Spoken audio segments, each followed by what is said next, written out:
BFM Business, BFM Crypto, le club. BFM Crypto, le club, comme tous les jours, avec nos 3 invités jusqu'à 17h en direct sur BFM Business.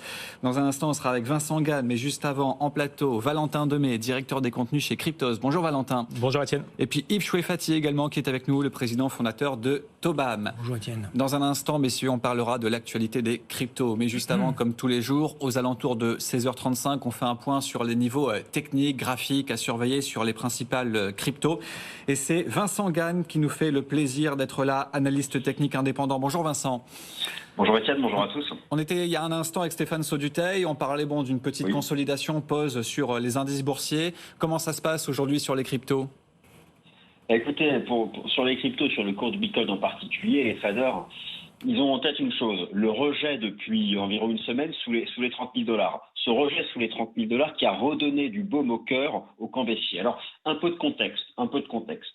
Jusqu'à mi-avril, et même c'est encore valable maintenant, mais jusqu'à mi-avril, le cours du Bitcoin était au sein de toutes les classes d'actifs l'actif le plus performant depuis le début d'année. Alors c'est vrai qu'il a surfé sur un retour des flux vers la tech, d'ailleurs au sein des indices boursiers, les indices Nasdaq battaient les indices classiques. Alors oui, depuis maintenant une semaine, le marché est passé de 30 000 à 27 000 $ et les pervers, ou en tout cas ceux qui depuis longtemps espéraient une chute à 10 000 $, reprennent un peu espoir. Mais moi, je voulais d'abord rappeler ces performances du marché crypto depuis le début de l'année, simplement pour souligner que ce qui se passe depuis une semaine, cette baisse, peut s'inscrire dans un simple phénomène de prise de bénéfices. Mais je vais continuer. Cet échec sous les 30 000 $, les 30 000 $ qui sont bien plus qu'un chiffre rond sur le plan technique, puisque c'est ma discipline, c'est ce qu'on pourrait considérer comme étant la frontière. En tout cas, ça a été à l'époque le seuil de déclenchement, d'accélération du bear market. Bref, cet échec sous les 30 000 $, est-ce qu'il remet en cause la hausse depuis le début de l'année ? Alors, en ce qui me concerne, j'estime que le seuil chartiste à préserver pour entretenir le rebond annuel se situe un peu plus bas, au niveau des 25 000 $. Donc en clair, voilà, le marché peut s'autoriser une respiration jusqu'à ce niveau des 25 000 $. Par contre, là, il faudra impérativement un renversement haussier. Sous le support des 25 000 $, c'est terminé pour la reprise annuelle. Et enfin, quid du sell in May and go away ? Alors le sell in May and go away, vendre en mai et partir, en fait, voilà, se séparer de ces titres fin avril et revenir à fin septembre, début octobre prochain, c'est un concept qui s'applique au marché action, mais comme le marché crypto fait partie des actifs risqués, on fait le lien, quid du sell in May and go away ? C'est vrai, mon cher Étienne, je me suis amusé à calculer la performance moyenne du cours du Bitcoin au mois de mai, depuis sa création, on va dire en 2010. Je l'ai même fait pour Ethereum, mais à partir de 2016. Alors, on peut trouver des mois de mai hyper baissiers, comme nous pouvons trouver des mois de mai très haussiers, et overall, bilan des courses, après une moyenne mathématique, la performance qu'on met en moyenne pour Bitcoin et Ethereum reste positive. Alors maintenant, pour revenir sur du concret, là forcément le marché est en correction. Moi, je ne serais pas surpris qu'on revienne tester ce support des 25 000 $. Il faudra qu'il tienne. Il faut absolument que ce niveau tienne pour relancer la tendance haussière depuis le début de l'année. Et pour ça, sans surprise, il faudra des fondamentaux qui autorisent la tenue du support des 25 000 $. Et en particulier, ce qui est proche de nous, en fin de semaine, la mise à jour de l'inflation aux États-Unis, vous décrivez très bien ça sur votre antenne.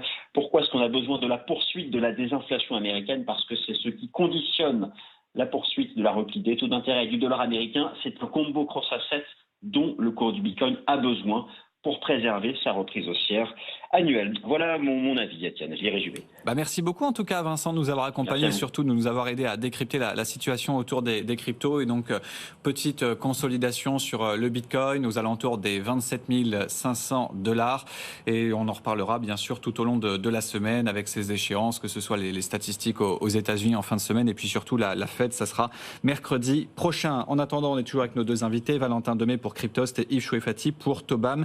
Pendant un peu moins de 20 minutes, messieurs, on va regarder un petit peu ce qui se passe, ce qui fait l'actualité dans cet univers des cryptos, avec notamment Valentin en Chine, certains fonctionnaires qui seront désormais payés en yuan numérique. Exactement, la fameuse MNBC, monnaie numérique de banque centrale chinoise, c'est la monnaie numérique de banque centrale la plus avancée dans le monde.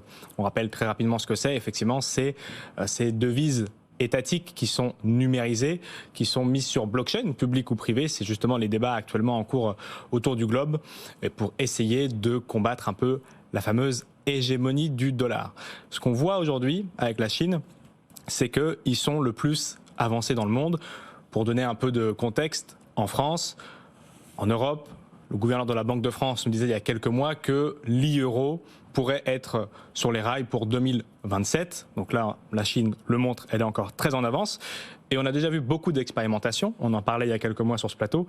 Il y a quelques airdrops, comme on dit dans l'écosystème. Ça veut dire quelques largages de monnaie qui ont déjà eu lieu sur des portefeuilles de certains citoyens chinois dans certaines contrées. Et là, ce qu'on voit, c'est que ça va encore plus loin encore, puisque dans l'une des villes en Chine, dans quelques semaines, les fonctionnaires seront payés en yuan sur une ville de 1,5 million d'habitants qui s'appelle Chengzhou. Et donc, ça concerne les employés médicaux, administration publique, les journalistes des médias officiels, les professeurs, tout un tas de personnes qui seront du coup payées en yuan.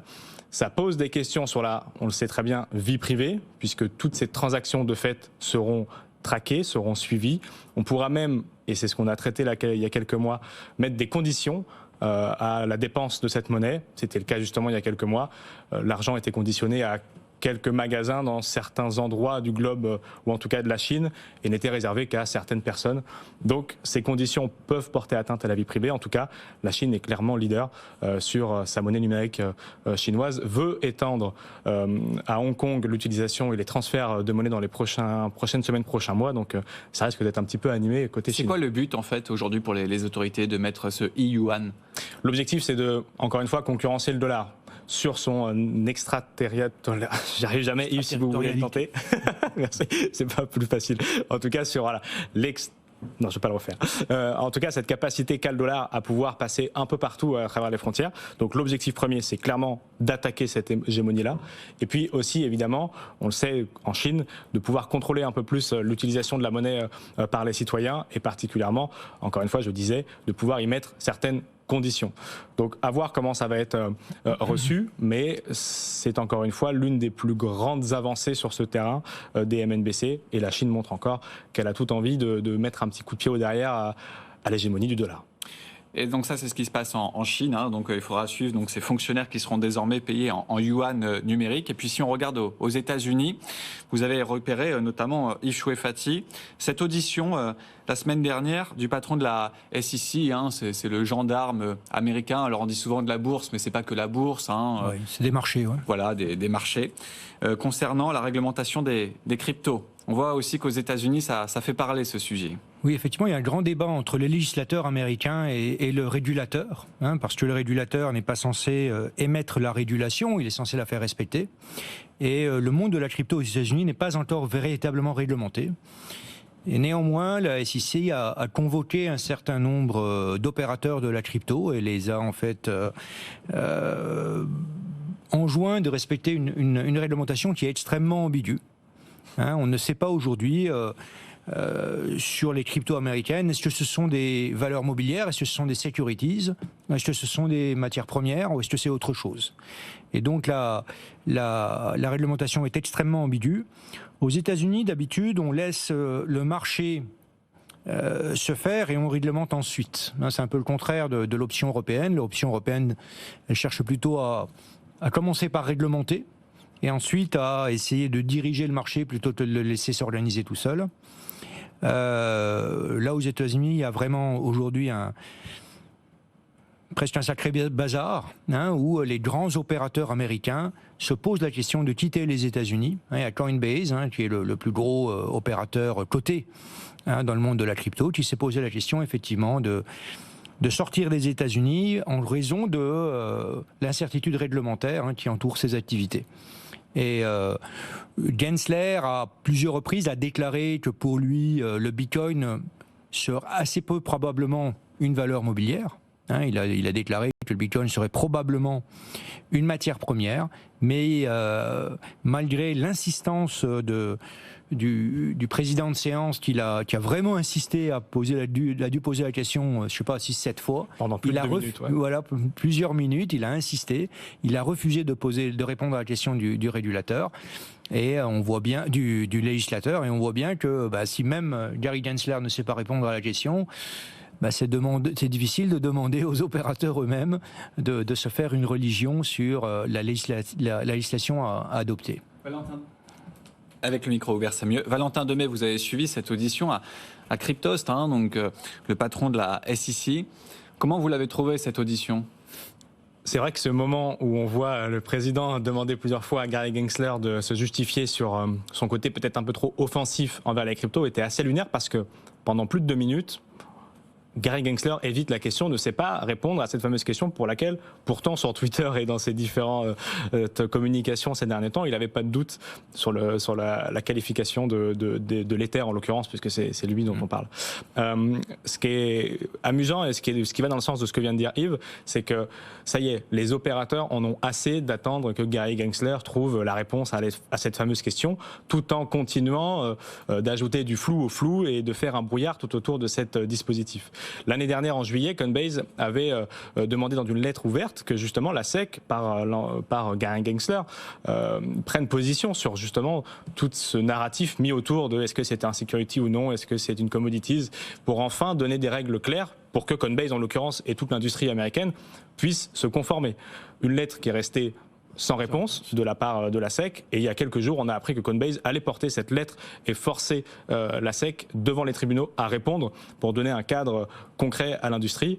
Ça devrait enfin se décanter. Et c'est vrai qu'on voit que les autres autorités de régulation aux États-Unis sont beaucoup moins strictes que Gary Gensler, ou en tout cas beaucoup moins floues. Donc ils devront répondre pour que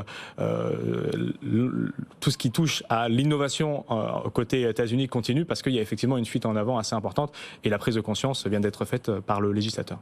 Très vaste débat. Et puis alors il y a des opérations dans le milieu des cryptos qui ne sont pas passées inaperçues, mon cher Valentin, avec des whales, des baleines. Tout à fait. Dans le jargon, en fait, c'est des personnes qui ont des tonnes de bitcoin. Virtuel, bien sûr. 70 millions de dollars de bitcoin après 10 ans d'inactivité qui ont été transférés. Et donc, ça s'est vu, puisque vous voyez tout aujourd'hui dans le monde des cryptos. Chaque opération est publique. Anonymisée, mais publique. Exactement. Il y a des comptes Twitter qui sont justement spécialisés dans ces recherches-là, qui scannent la blockchain, qui identifient les adresses qui détiennent énormément de bitcoin, qui sont effectivement des whales, qui ont acheté, en tout cas pour celles dont on m'a parlé, beaucoup de bitcoin à un prix très bas. Là, on parle de bitcoin qui n'avaient pas bougé depuis plus de 10 ans. Donc ça, Étienne, vous venez de le souligner, c'est la force de la blockchain, cette transparence et cette auditabilité de tous. Et donc, on s'est aperçu qu'il y a des milliers de bitcoins qui ont bougé, qui n'avaient pas été touchés, dont l'adresse n'avait donc pas bougé depuis plus de 10 ans, qui ont vu des bitcoins se déplacer. Pour aller où ? Pour aller sur d'autres adresses, pour ne pas peut-être être tous rassemblés à un seul endroit. On sait que ces adresses en ce moment se font attaquer. On ne connaît pas encore le vecteur d'attaque très précisément, mais ces dernières semaines, il y a quelques dizaines d'adresses qui ont été ciblées et qui ont été vidées par un attaquant. Donc, par mesure de précaution, peut-être ces anciens porteurs ont déplacé certains bitcoins. Ce qu'on sait sur ces attaques-là, c'est qu'elles ne sont pas propres à la blockchain et à la sécurité de la blockchain, puisque sinon les attaques auraient été répétées et des indices que l'on voit, ce n'est pas cette forme d'attaque qui se profile, mais peut-être par mesure de précaution, des anciens acheteurs qui ont acheté le bitcoin entre $8 et $150, donc très loin du prix actuel, très bas, ont donc déplacé sur d'autres adresses privées ces bitcoins. Pas vendus donc. Certains spéculent, est-ce le fameux Satoshi Nakamoto, donc le ou les fondateurs de Bitcoin dont on ne sait rien qui se réveilleraient? A priori non. À chaque fois qu'un Bitcoin datant de plus de 10 ans, c'est-à-dire d'avant la disparition de Satoshi Nakamoto des radars de l'industrie, bouge, certains se disent c'est le retour du grand méchant Satoshi. A priori non, pas de crainte là-dessus. Et encore une fois, ces bitcoins n'ont pas été vendus puisque sinon on les aurait vus se déplacer sur des plateformes d'échange pour ensuite être vendus, ce qui n'a pas été le cas. Mais c'est assez passionnant de voir tout Twitter et tous les analystes s'affoler un petit peu à chaque fois que ces adresses bougent. Et encore une fois, c'est la force de la blockchain. On peut tracer l'entièreté des dépôts et des retraits. Car forcément, ça ne passe pas inaperçu puisqu'on parle de 70 millions de dollars de Bitcoin. Avec vous, Yves Chouefati, on va regarder un petit peu ce compteur qui est mis en place. Alors, c'est un compteur qui est mis en place, mais qui n'est pas très précis. Vous allez nous expliquer pourquoi, le halving. Donc, compteur que l'on retrouve sur pas mal de sites, compte à rebours. Alors, c'est impossible de dire quand ça va se passer précisément, car ça dépend des blocs qui sont minés. Mais dans un an, il va se passer un truc. Dans un an, il va se passer un truc. Effectivement, on est presque exactement à un an de distance, presque exactement, parce qu'on ne peut pas exactement, effectivement, estimer la durée que ça va prendre. En fait, quand Satoshi, qui est un grand gentil, et pas un grand méchant, a inventé le Bitcoin. Effectivement, il avait un souci, c'est qu'il fallait au Bitcoin beaucoup de puissance de calcul. Et donc il faut qu'on mette au service du Bitcoin de la puissance de calcul, et il s'est dit, bon, cette puissance de calcul, il faut la rémunérer. Et comment je vais la rémunérer ? Il a décidé de la rémunérer en Bitcoin, évidemment. Et donc il a décidé qu'à chaque bloc, un bloc c'est à peu près 3 minutes, qu'à chaque bloc, une personne, un mineur tiré au hasard, recevrait un certain nombre de bitcoins. Au début, c'était 50 bitcoins tous les blocs. Puis ensuite, tous les 4 ans, tous les 210 000 blocs, et comme un bloc c'est à peu près 3 minutes, 210 000 blocs fois 3 minutes, c'est à peu près 4 ans. Tous les 4 ans, le halving a lieu. Et la récompense est divisée par 2. Donc on est passé de 50 bitcoins à 25 bitcoins, de 25 à 12,5. Aujourd'hui, on est à 6,25 bitcoins. Si on regarde aujourd'hui le compteur, qu'on trouve sur sur beaucoup de sites internet, pour aller sur le plus fondamental, c'est blockchain.com. Là, vous aurez en direct le comptage des blocs. Et aujourd'hui, on est à 53 000 blocs. 53 000, c'est presque exactement le quart de 210 000. Ça veut dire qu'on est à un quart de 4 ans, dont on est à 1 an du prochain halving. Alors, ce qui est très intéressant, c'est que comme on a affaire à une sorte d'organe d'émission qui va émettre de moins en moins, évidemment, la monnaie est de plus en plus rare. Donc, on peut conjecturer qu'à chaque halving, le cours du Bitcoin va beaucoup monter. En fait, c'est ce qui s'est passé à chaque fois. À chaque fois, lors du premier halving, le cours du Bitcoin est passé, par exemple, de 12 à 1000 $ en 1 an. Lors du deuxième halving, le cours du Bitcoin est passé de 650 à 19 000 $. Il a rebaissé ensuite à 9 000, et puis lors du dernier halving qui a eu lieu, on est passé de 9 000 à 69 000 $ en à peu près 1 an. C'est environ tous les 4 ans, Valentin. Il n'y a pas de date précise, comme on le disait, car ça dépend des blocs qui sont minés. Donc là, au final, ce compteur, c'est une estimation. Mais à chaque fois, ça marque les esprits. Oui, ça marque les esprits parce qu'effectivement, le prix, généralement, quelques temps après, évolue à la hausse, puisque la création monétaire est divisée par 2, comme est en train d'expliquer Yves. Donc c'est assez scruté. Je crois que c'est toutes les 10 minutes un bloc, par contre, Yves. Toutes les 10 minutes, pardon. Non, pas toutes les 3. Un poil plus long, mais effectivement, le raisonnement. 6 fois par heure, effectivement. Et après, une fois que ça va se passer, parce que là, du coup, on regarde ce compteur, c'est amusant, etc. Ça envoie un signal boule, ou à l'inverse, est-ce que ça envoie un message baissier ? Comment ça se passe après, historiquement ? Sachant que c'est toujours compliqué, parce qu'il n'y a pas beaucoup d'exemples, sachant que c'est tous les 4 ans, et qu'à chaque fois, la situation est différente. Mais comment, aujourd'hui, vous ressentez ce prochain halving ? C'est vrai qu'il y a beaucoup de gens, aujourd'hui, qui scrutent le halving, et puis qui sont en train de se dire, est-ce que c'est enfin le bull run du halving qui a commencé, quand en début d'année on s'est posé la question. On a eu un crypto winter, donc qui est aussi un peu saisonnier, en fait, qui a lieu à peu près tous les 4 ans également, et un crypto winter qui est jamais vraiment motivé par des événements propres au Bitcoin. Cette fois-ci, ça a été la hausse des taux qui fait que tous les actifs risqués sont dépréciés. Quand le banquier central rémunère mieux l'actif sans risque, évidemment, l'actif risqué, il doit s'ajuster. Il s'ajuste systématiquement vers le bas. Ça a été vrai pour les marchés d'actions, ça a été vrai pour la crypto. Et là, la question qui se pose, c'est est-ce qu'on est de nouveau dans un bull run ? Il y a des raisons de penser que la hausse des taux elle est un peu derrière nous maintenant, que les taux vont arrêter un peu de monter. Et c'est effectivement sans doute un signe annonciateur, au moins de la fin de l'hiver, de la fin du crypto winter. Ça sera à suivre. Et donc là, on est à un peu moins d'1 an selon les calculs qui sont réalisés.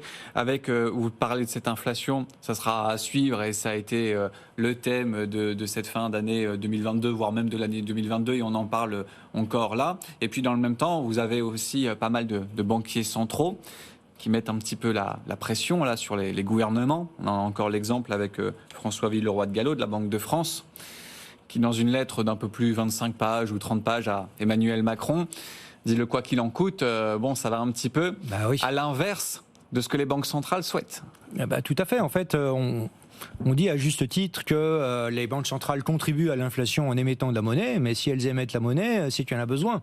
Et qui c'est qui a besoin de monnaie de manière extraordinaire depuis quelques années ? Ce sont les gouvernements. En fait, le grand problème, le grand déséquilibre, vous savez, tous les mouvements sont causés par des déséquilibres.